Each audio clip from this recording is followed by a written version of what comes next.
안녕하세요. 커피앤톡입니다. 오늘도 저희를 찾아주셔서 감사드리고 바로 여러분의 이야기를 듣겠습니다. 저는 고아원 출신입니다. 요즘에도 아이들이 고아로 남아있는 경우가 많을 텐데요. 엄밀히 따지면 제가 자발적인 고아예요.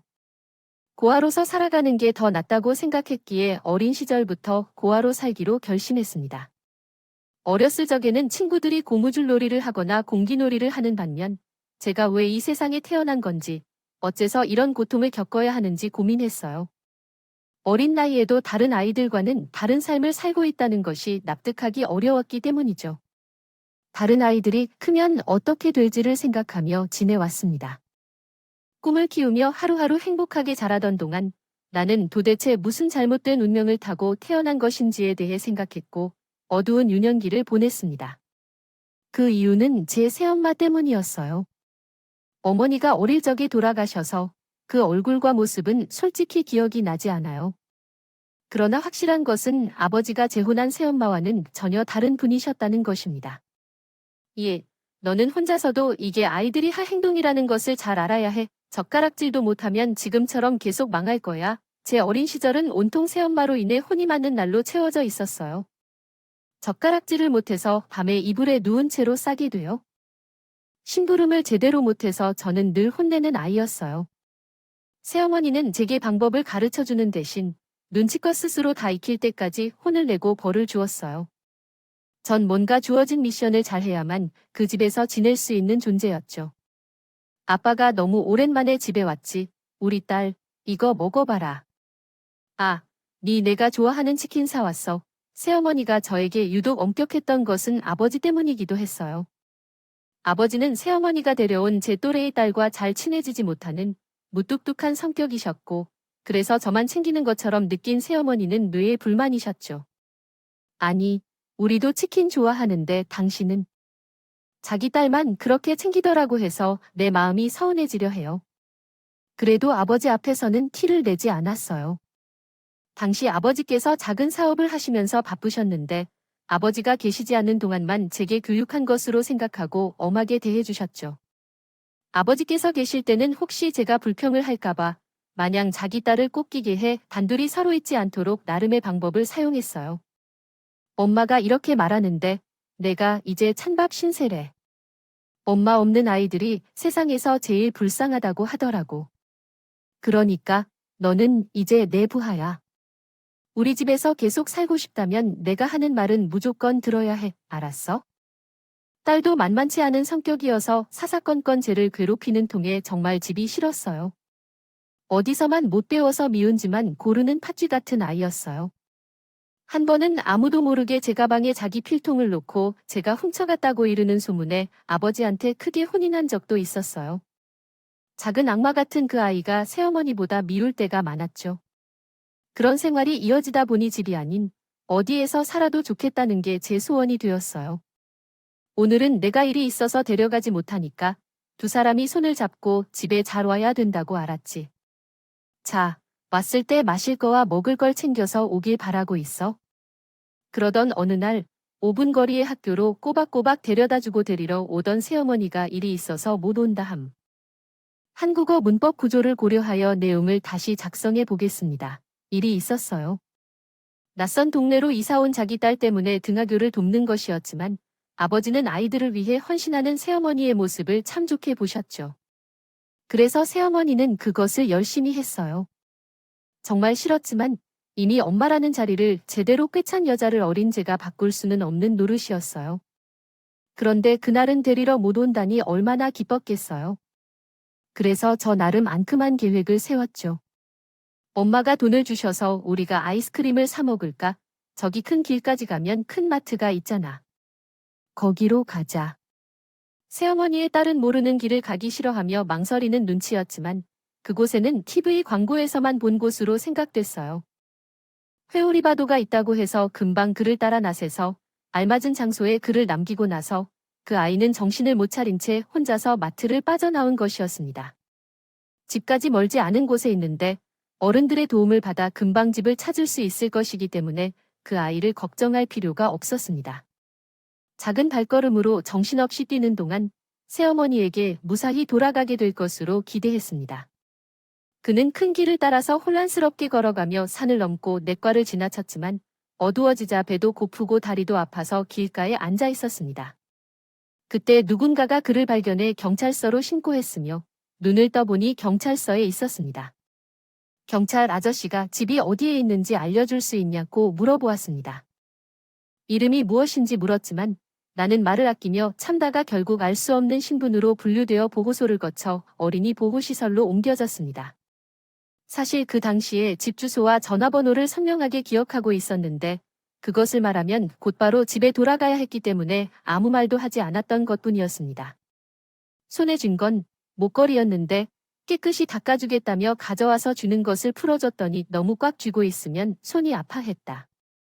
그때 나는 목걸이를 꼭 쥐고 있었는데 집에서 가져온 것이었는데 어머니가 생전에 착용하시던 목걸이였었습니다. 아버지 서재의 작은 상자 안에 있던 것을 놀다가 발견했는데 어머니가 가져갈까봐 본능적으로 그것을 손에 쥐고 신겨왔던 기억이 있습니다. 그 특이한 별 모양 목걸이는 너무 탐나는데 그리고 그 목걸이 하나를 달아서 집을 나온 건지요. 끝까지 버티고 주먹을 주더니 손을 펴지 않자 원장님은 포기하고 그저 두셨다고 하셨대요. 그렇게 며칠 동안 손을 펴지 않았다고 해요. 나중에 안 터치지만 원장님은 그때 이미 눈치채신 거라고 하셨어요. 제가 버림받은 아이가 아니라는 걸 누군가로부터 도망친 아이로서 그래서 스스로 엄마가 되어 껴안다며 키워주겠다고 결심하셨대요. 보육원에서의 생활은 기대 이상으로 행복했어요. 가끔 아버지가 그리웠지만 자주 만나지도 못하고 그나마 새엄마와 그녀 앞에서 제 쪽도 시원하게 말할 수 있었어요. 들어주지 못한 아버지 때문인지 너무 그리워하고 집에 가고 싶은 생각은 들지 않았어요. 맨날 혼을 내던 새어머니보다 늘 따뜻한 보육원 원장님이 더 엄마같이 느껴졌어요. 함께 지내는 언니, 오빠들과 동생들도 너무 좋았고요. 새어머니처럼 고통 주는 아이는 한 명도 없었어요. 덕분에 보육원 가족들의 사랑이 풍부하게 받으며 나는 계속해서 밝고 책임감 강한 아이로 자라날 수 있었어요. 너는 어쩌면 그림도 잘 그리고 글씨도 잘 쓰고 말도 예쁘게 하니 밥은 어찌나 예쁘게 먹는지 나중에 어떤 사람이 될지 너무나 기대돼요. 너는 꼭 훌륭한 사람이 될 거야. 나는 널 믿어. 원장님의 무한한 사랑과 편안함. 보육원 생활 때문인 것일까요? 저는 고등학교를 우수한 성적으로 졸업하여 비교적 안정적인 회사에 취업할 수 있었습니다. 제가 잘못한 건가요? 비상 연락망에는 집 주소가 없네요. 왜 그런 걸까요? 그건 솔직히 말씀드리겠습니다. 저는 지금까지 많은 분들의 도움으로 자랐습니다. 제가 병이 든 피가 든 일도 없었고요. 물심양면으로 쟤를 키워주신 분들입니다. 그분들께 비상 상황의 발생에 연락드리며 더 이상 불편을 끼치고 싶지 않습니다. 지금은 혼자이고 아직 거주할 곳을 찾지 못했기 때문에 주소를 적지 못했습니다. 만약 이 회사에 입사하게 된다면 그때 제 주소가 정해질 것 같습니다. 제 새로운 미래도 마찬가지로요. 대단한 꿈이 있던 건 아니었고 그저 한 번 먹고 살 든든한 직장이 필요했기에 여러 회사에 서류를 제출했어요. 면접 때마다 왜 주소가 없냐는 질문을 받았어요. 그 중에서 단 한 곳에서만 제 대답에 진심으로 공감하고 긍정적인 평가를 해주었는데 그곳이 지금 다니는 회사였죠. 나중에 다 들키고 곤란해지는 일을 미리 다 털어놓고 시작하자는 의미로 솔직하게 대답했는데 면접관 분들은 제 대답을 듣고 가만히 고개를 끄덕이더니 이런 말씀을 해주셨어요. 그래요, 이제 우리 회사에 다니면서 소중한 사람들을 만들 수 있었으면 좋겠네요. 면접에 합격한 달에는 원장님께서 부둥켜 안아주시고 얼굴을 쓰다듬고 어깨를 두드려 주셔서 저를 너무 기특하고 예쁘다며 칭찬해 주셨어요. 이제 겨우 취직한 건데 훌륭한 사람이 되겠다고 생각하고 있어요. 보육원에서 자랑스러운 존재가 될 것이라는 말씀을 드릴 수가 없네요. 당분간은 제 책임도 커지고 버거워질 것 같아요. 하지만 이것 하나는 확실하게 약속하면서 떠날게요. 여기 아이들이 매일 먹는 빵 하나, 그리고 그림 그릴 때 사용하는 색연필 하나까지 모두 후원품이라는 것을 알고 계시나요? 어릴 때는 당연히 그렇지 않을까 하고 생각했었는데 커서 삶의 책임을 지게 될 때 그런 것들은 누구나 할 수 있는 것이 아니라는 것을 깨달았어요. 없는 일이라는 것을 알게 되었어요. 저희를 도와주신 것에 대해 답하고 싶어서라도 제가 받은 돈 일부는 꼭 돌려드리고 싶어요. 이제 후원자가 되고 싶어요. 아주 작은 후원자가 될지도 모르지만요. 원장님은 뜨거운 눈물을 흘리며 제 손을 꼭 잡아주셨고 겉옷 안주머니에 조심스럽게 간직하고 있던 봉투를 내밀었어요. 그래, 나는 내가 반드시 그렇게 될 것이라고 믿어. 그러나 지금은 월급을 받기 전이잖아. 아직까지는 도움을 받아도 된다. 이것을 가져가서 꼭 따뜻한 물이 나오고 깨끗한 방에 들어가게 하라. 많지는 않아 미안해. 그래도 내가 사비로 마련한 것이니까 엄마가 주는 삼짓돈이라고 생각하고 편하게 해. 얼마나 모아야 할지 어떻게 알 수 있을까요? 얼마나 간직해 오셨는지 꼬닥꼬닥해진 봉투를 보니 눈물이 왈칵 쏟아졌어요. 너무 감사해서 꼭 그 은혜를 보답하겠다는 생각으로 보육원을 떠났어요. 보육원에 들어올 때는 목걸이 하나뿐이었지만 나올 때는 목걸이와 원장님이 건네주신 봉투, 그리고 그곳에서 함께한 아름다운 추억들과 함께 든든하게 나올 수 있었어요. 원장님이 주신 돈과 학교 다니면서 틈틈이 아르바이트에서 모은 돈을 더해 고시원에 들어갈 수 있었어요. 원장님 덕분에 깔끔하고 그리 좁지 않은 여성용 고시원의 방을 얻을 수 있었죠. 회사 근처에서 걸어다니며 차비를 아껴요. 점심값이 아깝다 싶으면 집에 와서 공짜로 제공되는 라면을 먹고 돈을 모았어요. 제 사정을 아는 회사 동료들은 제가 좋아하는 것이 있으면 먼저 챙겨주시며 가족처럼 대해주셨어요. 회사가 집처럼 아늑하게 느껴지는 정도죠. 제가 이것을 어떻게 정리해야 할지 모르겠어요. 여기서 일을 제일 잘하신다고 부장님이 이야기하셨는데 어떻게든 가르쳐 주실 수 없을까요? 회사에서 격리 파트에서 일했었는데 그곳에서 대졸사원으로 입사한 남편과 만나 결혼했어요. 제가 선배이므로 남편이 신입사원이 되었을 때 업무를 가르쳐 주다 보니 정이 들었죠. 남편의 아버지는 작은 사업을 하시고 어머니는 가정주부인 유복한 집에서 자란다는 생각까지 여유로운 사람이었다. 처음 인사를 드리러 가는 날에도 혹시 시댁에서 반대하실까 하는 생각에 전전긍긍하는 모습을 보고 전혀 걱정할 일이 아니라고 여유를 불었다. 우리 부모님은 그렇게 꽉 막힌 분들이 아니야? 오히려 돌봐줄 딸을 가진 딸자식이 생겨서 좋아하실 걸 걱정 말고 안 잡아먹어. 반대하신다면 깔끔하게 헤어지자는 생각으로 독한 마음을 먹고 인사를 드리려고 했는데 마당까지 있는 예쁜 2층 집에서 상냥한 미소로 나오시는 어머니를 보고 독한 마음이 녹듯 사라졌다. 거실에서 기다리시던 아버지도 미소를 지으시며 어서 오라고 반겨주셨다. 아들을 키우시는 분들께서 자랑스러워하실 만한 그 어머니, 아버지와 어떻게 처음 만나게 되었는지에 대해 대담한 말씀을 듣고 그것을 어떻게 알게 되었는지 알고 있어요. 영멋진 아이로 자라주셔서 정말 감사합니다. 그 때문에 처음 만난 자리에서는 약간 부담스러울 수도 있지만 우리는 그저 엄마와 아빠일 뿐이니까 우리를 그렇게 생각해 주세요. 우리는 소망했던 아이들을 따르게 해주셔서 감사합니다. 우리 아들 둘뿐인 만큼 특별했지만 절대 퍽퍽한 경험이 없었어요. 물론 아들이 못난 건 아니에요. 아들이 애인을 데리고 온 것만 봐도 제가 닮았다는 시선은 확고하지 않을까요? 여태까지 남편을 왜 그렇게 여유롭게 여긴지 알아버렸어요. 시부모님은 이 세상에 없는 겁니다. 따뜻하신 분들이 계셨어요. 이렇게 아름다운 집에 살 수 있다는 것이 정말 기쁘고 힘들던 내 삶에 가품받는 느낌이 들었어요. 결혼을 하게 되었고 시부모님과 함께 살게 되었어요. 어머니가 도와주시면서 다니던 회사도 계속 다니고 보육원에도 조금씩 후원을 이어나갈 수 있었어요. 모든 게 꿈만 같았습니다. 시부모님은 정말 딸처럼 대해주셨고 때로는 정말 시부모님을 친부모처럼 느꼈습니다. 성실한 남편도 항상 제 자리를 채워주려 노력했어요. 결혼 선물로 그가 가장 소중히 여기는 목걸이를 다시 세심하게 다듬어 달라고 했지만 그는 끝까지 사양해 주었어요. 그래도 결혼 선물인데 다이아몬드 하나는 박아야 할 것 같아서 가운데 다이아몬드도 넣어봤어요. 제 성향이니까 꼭 받아주길 바래요. 사랑해요. 제가 아무것도 해주지 않은데 남편은 엄마가 남겨둔 목걸이를 가공해서 다이아몬드까지 넣어 선물해 주었어요. 그 소중한 목걸이를 평생 걸고 있겠다고 다짐했어요. 돌아가신 엄마와 사랑하는 남편을 생각하면서요. 거기에 그치지 않고 남편은 결혼기념으로 보육원에 냉장고와 세탁기도 보내고 원장님께 가서 잘 키워주셔서 감사하다고 인사를 드리며 돌아와서 감동을 주었어요. 어떤 것이 최고로 의미 있는지, 그리고 제가 가장 소중하게 생각하는 것은 무엇인지, 그것을 잘 아는 사람이에요. 그래서 더 고마웠어요. 결국 입사 당시 면접 때 면접관께서 말씀하신 대로 저는 회사에서 일하면서 소중한 사람들을 만나게 되었어요. 어릴 적에 어두웠던 기억들을 모두 잊고 완전히 새로워졌고 새로운 삶이 너무나 달콤해서 항상 감사하는 마음으로 살게 되었죠. 그녀를 만나기 전까지는요. 아니, 근데 여기 사무실이 왜 이렇게 칙칙해요?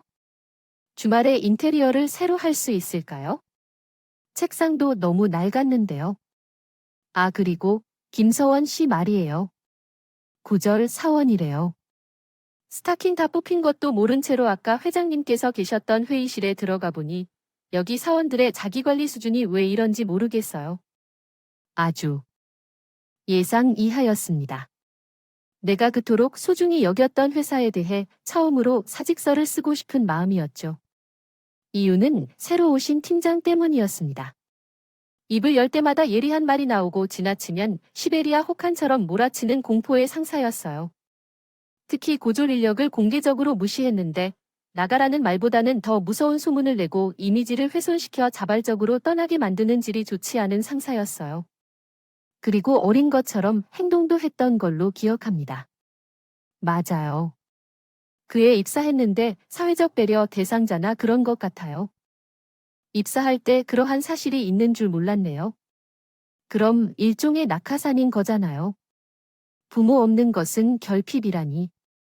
어디서나 부모가 있는 사람은 서러워해서 살겠어요. 이런 이야기를 회의실에서 사원들을 앉혀놓고 농담으로 하며 짓거리는 팀장은 사람을 말로 죽이는 타입의 인간이었어요. 어떤 시련도 꿋꿋이 버텨왔던 나도 점점 피곤해지기 시작했죠. 어떻게 이런 사람이 우리 회사에 스카웃될 수 있었을까 의심이 들었고 회사에 대한 신뢰마저 무너지고 있었어요. 너무 걱정하지 마세요. 지나가는 개가 짖는다 생각하면 아무것도 아니에요. 그런 사람 어디에나 있어요. 우리 회사나 다를 바 없어요. 그런 사람은 지금까지 없었던 거예요. 일어나서 잘할 것 같아요. 자리가 비어서요. 급하게 데려온 것 같아요. 그런 사람이 무슨 일을 벌인 건지 모르겠어요. 스트레스를 푸시고 이제 남편이 다정한 말을 하지 않는다는 게 위로가 되지 않아요? 남편은 별로 피해를 입은 게 없어서 그런 말을 할 수 있는 거라 생각했지만 너무 상처받았기 때문에 그 사람의 심정을 이해할 수 없어요. 부부라고 해도 그냥 말이에요. 그럼에도 불구하고 그 이후로 회사를 그만두는 것은 할 수 없었기 때문에 참아가며 회사 생활을 이어가셨어요. 그러던 어느 날 팀장이 결혼한다는 소식이 들리고 도련님이 주말에 결혼할 여자를 집으로 데려올 거라고 말했어요. 타이밍이 좀 특이했지만 연결고리가 있을 거라고 상상할 수도 없어요. 안 왔습니다. 하지만 결국 최악의 상황이 펼쳐졌어요. 도련님이 결혼하신다고 데려온 여자가 바로 제 전 팀장이었어요. 도련님과 손을 잡고 집으로 들어오는 팀장을 보자 남편은 너무 놀랐어요. 의자에서 넘어지기까지 했죠. 저는 팀장의 얼굴을 보자마자 어머니를 도와 준비하던 잡채를 모두 땅에 쏟아버렸어요. 평소 침착한 성격인데 우리 부부가 그런 놀라는 모습을 보였습니다. 어머니와 아버님도 놀란 듯 했어요. 한마디로 아수라장이었어요. 어머니, 아버님도 많이 놀라셨나 봐요. 사실 그럴 만한 이유가 있어요. 군가사를 구분하는 성격이어서 이런 사실을 진작 알고 있었어야 했는데 회사에서는 모른 채를 하고 있었거든요. 이게 얼마나 큰 운명인지요.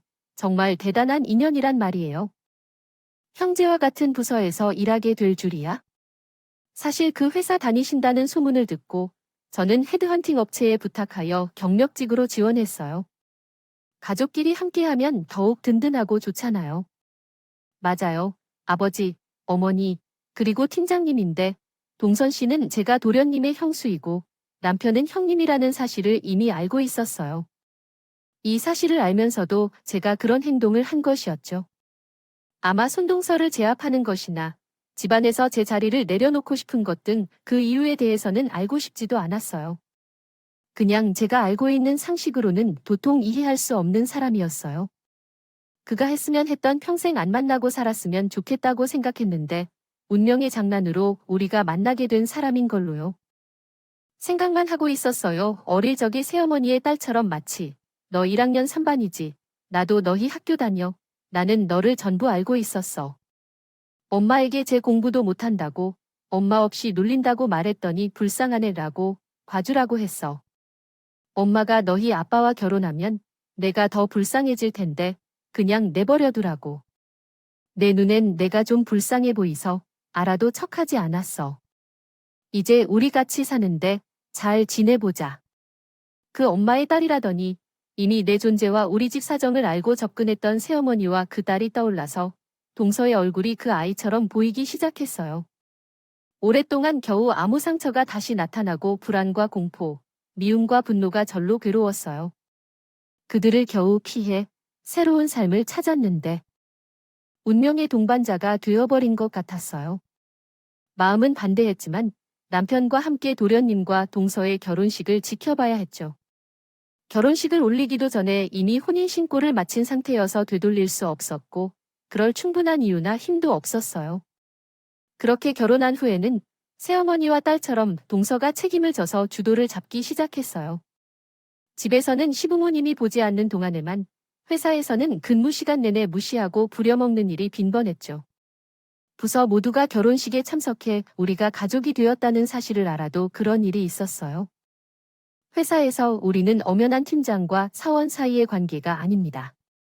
생활관계를 명심하라는 얘기를 하고 있는 거예요. 알아들었어요. 그래서 사람들 눈치채지 않게 팀장에 대해 꼼꼼히 대우해주면 좋겠고 업무와 사적인 일을 제대로 구분해서 처신해 주셨으면 좋겠어요. 그러면 점심 약속이 있어서 나가봐야 되니까 내 자리에서 백종을 가져다 주세요. 아, 빨리 가방을 가져다 달라는 심부름이 기본이었고 사원들이 지켜보는 앞에서 커피 심부름을 시키고 복사를 해오라는 등 복잡한 업무를 날 맡기셨어요. 남편은 물론 이제 막 입사한 막내 사원들까지 민망할 정도였어요. 난 이게 부당하다고 여기지 않는 건 아니지만요. 회사에서는 분명한 상하관계가 있었고 동서가 아니라 다른 팀장이 와도 그 정도의 갑질은 할 것이라고 생각하여 참고 참았습니다. 그러나 가족 사이에서 복수를 할 수 없었어요. 부모님처럼 생각하는 저희 시부모님의 입장을 고려해서였죠.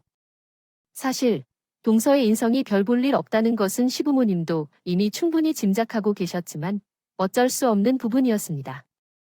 동선의 아버지 회사와 시아버니 회사가 협력 관계였기 때문이죠. 좀 더 구체적으로 말하자면 동서 아버지 회사에서 제품을 제작하여 회사에 하청하는 관계였는데 주요 거래처가 있어서 심기를 건드리기 어려운 입장이었습니다. 동서와 도련님이 유학 시절 만나 알게 되었습니다. 지내다가 한국에 온 후 다시 만나 연인관계로 발전하였고 초스피드로 결혼까지 한 것이었습니다. 남편은 도련님이며 사업 역시 아버지의 회사와 관련이 있어서 상당히 복잡한 함수적인 관계 속에서 결혼을 유지해야 할 상황이었습니다. 따라서 우리는 모두가 만족하는 상황에서 결혼을 이어가기로 했고 그래서 우리는 서로 별다른 이의를 제기하지 않았습니다. 지금은 특별히 중요한 일을 하고 있는 것이 없어 연관계회관 발표가 예정되어 있어요. 그것에 대해 제가 대신할 수 있을 것 같은데요. 네, 해당 업무는 팀장님의 중요 업무이기 때문에 제가 대신하기 어떤지 모르겠네요. 저는 지금 바쁘고 팀원들 역시 능력이 다르니까 저 혼자 모든 일을 받아내기 힘들어요. 그러나 오히려 손목이 좀 안 좋아서 병원을 방문해야 할 정도로 심하니까 도와주실 수 있을까요? 불만이 있습니다. 팀장 회의 때 각 팀에서 연간 계획안을 발표하는 것은 매우 중요한 연례 행사인데 그 작업을 저 같은 사원에게 맡기는 것이 납득이 가지 않았습니다. 하다 저는 이제 자신의 고유 업무까지 저에게 맡기는 것이 참기 어려웠습니다. 그래서 이번에는 이 문제에 대해 이야기해 보기로 했습니다. 팀장님, 무슨 일을 시키든지 제가 하는 것이 맞고 그렇게 해왔지만 이번에는 좀 아닌 것 같습니다. 팀연관 계획이라는 것은 회장님의 결재를 받아야 하는 중요한 보고서인데 그 작업을 제가 어떻게 할 수 있겠습니까?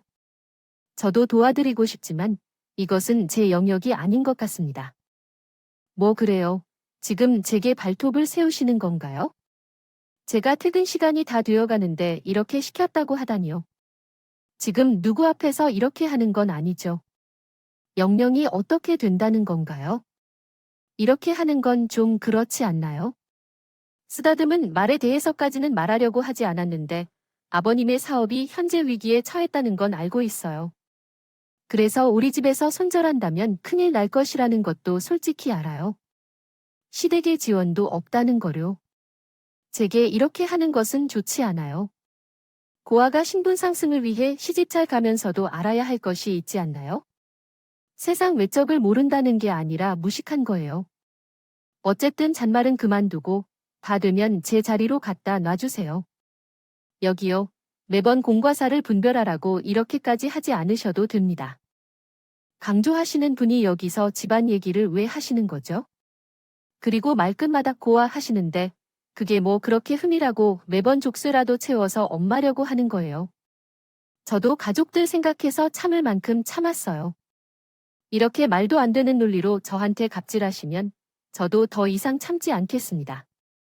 이건 못 들은 걸로 하겠습니다. 그럼 팀장실을 나가려는데 분노에 찬 동서가 저를 향해 갑자기 축성 위에 있던 화장품 파우치를 던지더라고요. 얘야, 지금 뭐라고 했어? 내가 남편 형수라고 사람 대접해줬더니 내가 진짜 사람인 줄 알아? 잘 풀려서 며느리지 식모나 다름없이 살 뻔한 주제에 뭐가 어쩌고 어쩌고. 좋아, 내가 그렇게. 나오면 내가 당장 줄게. 잠깐만, 거기 나가지 말고 딱 서 있어. 잠깐만, 아 저기 가습기 있지? 사무실에 있는 모든 가습기 물 다 채워. 당장 정말 어이가 없었어요. 매일 발로 차며 놀던 동네 똥개가 날카로운 이빨을 드러내자 겨우 찾아낸 방어막이 가습기 물에 채우느라는 것이라니. 참 한심하고 딱하기도 해서 저도 모르게 헛웃음이 나오더군요. 이렇게 웃어 내 말이 말 같지 않아? 얘야, 너 지금 웃었니? 고아현이 말을 못 알아듣고 감히 웃고 있어 지금? 결국 동서는 선을 넘어 제 뺨을 후려치고 말았죠. 팀장실은 전면 유리로 되어 있었는데 하도 시끄럽게 악각대는 통에 팀원들이 모두 일어서서 상황을 지켜보고 있었어요. 저는 이 상황이 현실인지 믿을 수 없어서 어이가 없었고 다시 한번 실수를 하고 말았죠. 그 모습을 보고 완전히 뚜껑이 열리면서 제 머리채를 붙잡고 흔들기 시작했어요. 얼마나 세게 흔들었는지는 모르겠지만 그 순간 목걸이가 바닥에 떨어졌어요. 어릴 적 집을 나오는데 가지고 나온 유일한 엄마의 물건이자 사랑하는 남편이 선물해준 소중한 목걸이였죠. 이제는 제가 뚜껑이 열리자마자 목걸이를 찾느라 정신이 없었어요. 동서고, 회사고, 뭐고, 저에게는 그 목걸이가 가장 중요했기 때문이죠. 그때 그 아수라장 같은 사무실에 남편이 달려들어왔어요. 남편은 다른 부서와 회의 중이었는데 상황이 심각한 것 같았어요. 같이 계신 팀원 중 한 분이 남편에게 전화를 한 듯한 상태였어요. 당신 괜찮아? 대체 무슨 일이야? 라고 놀란 남편이 팀장실로 들어와 저를 일으키려 했지만 전혀 정신없이 목걸이를 찾느라며 남편은 신경 쓰지 않았어요. 저는 무릎을 꿇고 책상과 소파 테이블 밑을 기어다니며 미친 듯이 목걸이를 찾고 헤맸어요. 그렇지 않았다면 제 인생이나 존재가 팥쥐 같은 운명에 의해 송두리째 날아가 버릴 것만 같았어요. 그때 회의 중에 갑자기 귀신이라도 든 것처럼 급한 일이 생겼다며 나간 남편을 걱정한 회장님이 직접 사무실을 찾으셨어요. 회장님이 무슨 일이냐고 묻자 동서는 갑자기 표정을 변화시키고 변명을 시작했습니다. 어머, 회장님, 팀원들이랑 저랑 회의 중에 목걸이를 떨어뜨렸어요. 그래서 이렇게 같이 찾아주겠다고 팀원들과 제가 나서서 눈을 감고 있습니다. 우리 팀이 정말 가족 같아요. 회장님이 그래요. 그럼 나도 도와야겠네요. 여기 바닥에 떨어졌나요? 하며 바닥에 무릎을 꿇고 목걸이를 찾기 시작했습니다. 한편으로는 어이없었지만 회장이기 때문에 제 목걸이밖에 관심이 없어 대꾸하지 않았습니다. 정신없이 목걸이를 찾아 헤맸어요. 동서와 다른 팀원들도 회장님처럼 바닥을 끼면서 목걸이를 찾기 시작했고 얼마 후 회장님의 등이 들썩거리더니 갑자기 통곡하시더군요. 모두의 시선이 그곳으로 모이기 시작했고 회장님, 괜찮으세요? 약삭 빠른 동서는 그 모습을 보고 뛰어가 회장님은 위로했고 팀원들도 목걸이를 찾는 것을 멈추고 숨죽이며 있었죠. 저만이 계속해서 목걸이를 찾고 있었어요. 목걸이를 찾으셨네요. 역시 회장님이시라 다르시네요. 감사합니다. 정말 감사합니다.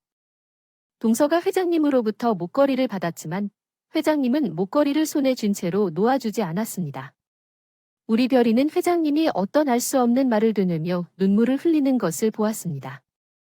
갑자기 회장님이 돌아다보며 제 얼굴을 쳐다보고 거의 쓰러질 듯이 통곡하기 시작했습니다. 너, 회장님 왜 그러세요? 우리 팀원이에요. 저희 팀에서 무슨 잘못을 했나요? 그게 사실이에요. 하며 동서가 말했습니다. 목걸이 주인이 맞아요? 네, 제 거예요. 그 말에 회장님은 달려와 동서를 껴안았고 영문도 모르는 채 한참을 울어풀었습니다. 그렇게 안겨 있어야만 했어요. 동서는 불만 가득한 표정으로 저를 노려봤다. 회장님은 주체할 수 없는 감정을 가다듬더니 저에게 놀라운 이야기를 시작하셨어요. 별아, 나를 모르겠니? 이 아빠를 모르겠어? 내 아빠예요. 그저 그분이 제 바로 앞에서 쟤를 보면 오열을 하고 있는 그분이 제 아버지라는 걸 알 수 있었어요. 하도 어린 시절이었고 아버지는 늘 바쁘셨기 때문에 얼굴도 잊고 살았는데 이렇게 번듯한 회장님이 되신 데다 고생을 많이 하셨는지 머리가 하얗게 새셔서 제가 못 알아봤던 거였어요. 내가 그렇게 사라지고 내가 사는 게 아니었는데 내가 이렇게 내부른 게 회사에서 일하고 있는 줄은 아이고 하늘도 무심했다. 어린 곳을 찾아내기는 얼마나 힘들었는데 바로 내 눈앞에 있는 줄도 모르고 있었다. 회장님 아니면 아버지는 제가 사라지던 날부터 무려 5년 동안 제 시금을 전폐하고 쟤를 찾아 다니셨다고 해요. 사업도 접고 집안일도 돌보지 않자 새어머니와 딸은 관계를 정리하고 집을 떠나버렸다고요. 단서라고는 아버지가 서재에 고이 간직해둔 엄마의 목걸이가 사라졌다는 것뿐이었기에 목걸이를 가진 아이를 전국 곳곳으로 찾아다녔지만 결국 찾지 못했다고 해요. 그러다 만약 아이가 커서 찾아오면 번듯한 아버지로 마주하고 싶어 사업에 매진했고 이 회사를 키우게 되셨다. 그 목걸이를 발견하게 된 것이었어요. 사업이 자리를 잡은 후에도 열심히 찾아 나서셨지만 아무리 돈을 많이 주어도 저를 찾지 못하자 절반쯤 체념한 상태에서 그 목걸이를 발견하게 되셨어요. 아버지 또한 이름이 흔한 이름이셨기에 저는 당연히 회장님의 아버지라고는 전혀 생각도 못했어요.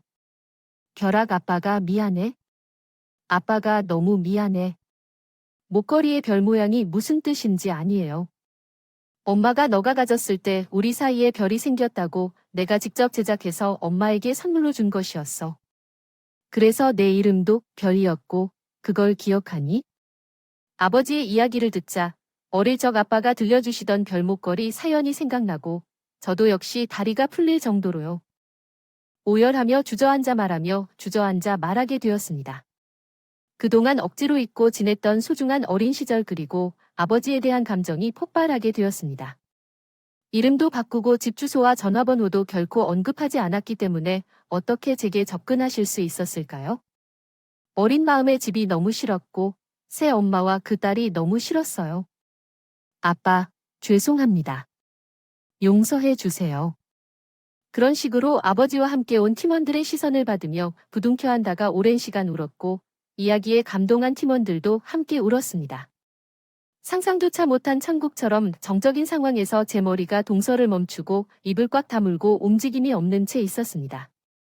앞으로 어떤 일이 나에게 일어날지 생각만 해도 지옥 그 자체였던 것이에요.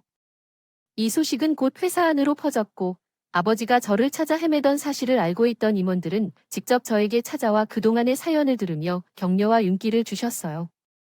그 중에는 제가 입사하던 때 면접관이셨던 분들도 계셨죠.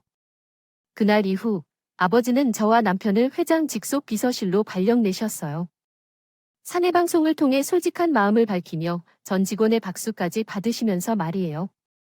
직원 여러분을 자식처럼 아끼고 함께 잘 먹고 잘 살자고 늘 강조해왔지만 정작 저는 자식들과는 평생 사람 같지 않은 삶을 살아온 사람입니다. 그러나 여러분도 아실 것처럼 저는 30년 만에 금빛 자식을 찾았습니다. 그것도 우리 회사 안에서요. 직원 여러분 모두가 우리 부녀의 상봉을 축하해 주신 것을 알겠습니다. 그러므로 하나 더 부탁드리고자 하는데요. 남은 생애 동안이라도 제 딸을 가장 가까운 곳에 두고 부녀 사이의 정을 나누고자 합니다. 그래서 우리 회사에서 전례 없는 특별한 일을 하고자 하는데 양해 좀 부탁드립니다. 제 딸을 찾은 아버지의 마음을 이해해 주시고 진심으로 잘 부탁드립니다. 그리고 아버지는 자리에서 일어나 90도로 직원들에게 정중히 인사했고 그 모습을 보고 눈물을 흘리는 직원까지 있었습니다. 이렇게 아버지와 저는 서로 가까이 있으면서 그동안 해내지 못했던 부녀 사이의 정을 공유했어요.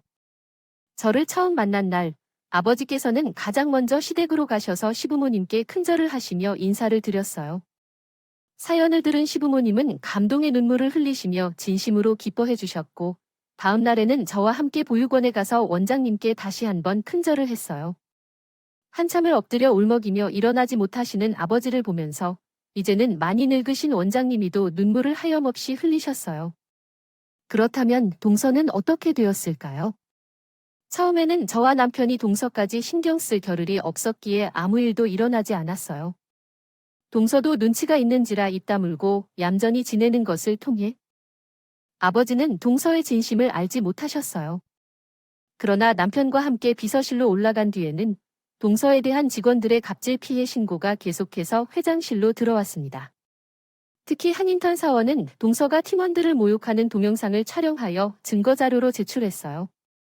그 영상 속에는 제도 등장했죠. 결국 동서는 스스로 짐을 싸야 했는데 마지막 출근 날에는 지하 주차장에서 숨어있는 직원들이 동서를 향해 계란을 던지는 바람에 무서워서 주랭랑도 챙기지 못하고 떠나야 했어요. 그것이 바로 비참한 최후였죠. 집에서는 다행히도 쫓겨나지 않았어요. 아버지가 시부모님이 동서가 한 일을 알게 되셨을 때 실망하셨지만 그럼에도 불구하고 동서를 내치지 않으셨습니다. 오직 아버님의 친구가 동서에게 따끔하게 말한 후에는 눈물을 흘렸어요. 동서는 어린애들에게 이야기를 할 생각은 없다고 생각하지만 그 말씀처럼 그 입으로 망할 수 있음을 명심하며 그래서 항상 실수를 인정하며 사과할 마음으로 조심스럽게 말해야 한다고 생각해요. 살아, 그게 내 삶의 길이에요. 이후 동서는 가족 모임이 있을 때만 조용히 참석해 조용히 밥만 먹는 신세가 되었고 저는 시댁에서 계속해서 더 행복한 날들을 살아가고 있어요. 회사에서는 믿음직한 아버지로 알려져 있으며 집에서는 믿음직한 남편과 시모님, 시아버지께서 제 편이 되어 주셔서 더 이상 바라는 것이 없는 완벽한 삶이었죠. 그리고 현재는 아버지의 소원을 이루기 위한 준비를 하며 지내고 있습니다. 아버지가 손을 잡고 저와 함께 신랑이 되어주시고 싶다고 해서 리마인드 결혼식을 준비 중이에요. 시아버지와 시모님, 남편도 너무 좋다고 해주셔서 가족과 회사 동료들을 초대해 화려한 결혼식을 가질 계획이에요. 마치 축제 같은 분위기가 될 것 같아요. 물론 동선도예요. 동선 그 축제 같은 결혼식에서 어떤 표정을 지을지 앉아있을지 벌써부터 기대돼요. 한때는 제가 태어난 것 자체가 잘못된 것처럼 느껴졌는데 이제는 제가 이 세상에서 왜 태어났는지를 하루하루 실감하며 살아가고 있어요. 저를 아끼고 사랑해주신 모든 분들께 보답하면서 더 멋진 삶을 살겠습니다. 제 이야기를 들어주셔서 감사하고요. 모두 행복하세요. 지금까지 커피 앤톡이었습니다. 오늘도 끝까지 함께 해주셔서 감사하고요. 다음 영상에서 또 찾아뵙겠습니다.